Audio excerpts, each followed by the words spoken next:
Tariffs, as you know, it'll start a week earlier than the reciprocal, which is going to be on a couple of weeks earlier. Reciprocal tariffs start on April 2nd. And I wanted to make it April 1st, but I didn't want to go April Fool's Day because that costs a lot of money, but that one day. But so we're going April 2nd. But very importantly, tomorrow tariffs 25% on Canada and 25% on Mexico, and that'll start. So they're going to have a tariff. So what they have to do is build their car plants, frankly, and other things in the United States, in which case they have no tariffs. In other words, you build, and this is exactly what Mr. Wei is doing, by building here. Otherwise, they'll build, if they did them in Taiwan to send them here, they'll have 25% or 30% or 50% or whatever the number may be someday. It'll go only up.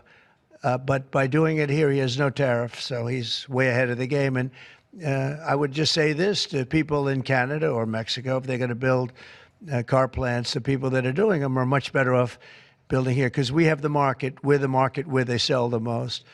And so I think it's going to be very exciting for the automobile companies. Is there any room left for Canada and Mexico to make a deal before midnight? And should we expect those Chinese tariffs, the extra 10%, to take effect tomorrow? No room left for Mexico or for Canada. No, the tariffs, they're all set. They go into effect tomorrow.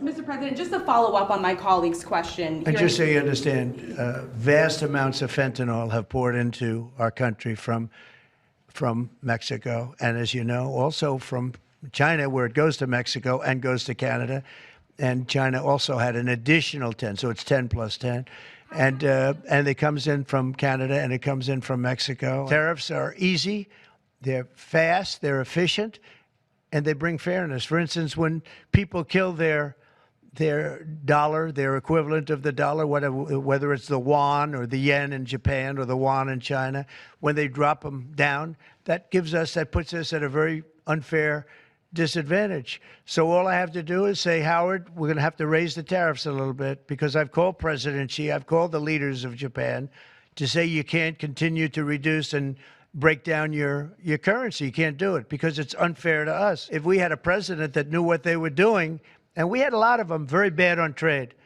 Look, I'm a huge fan of Ronald Reagan, but he was bad on trade, very bad on trade. He allowed a lot of people, a lot of businesses to be taken. So I say that with due respect because he was so great on other things, but he was bad on trade. We are setting records right now, records like nobody has ever seen before. When you have companies like this coming in and almost 40% of their company in one signature is going to be devoted to what he does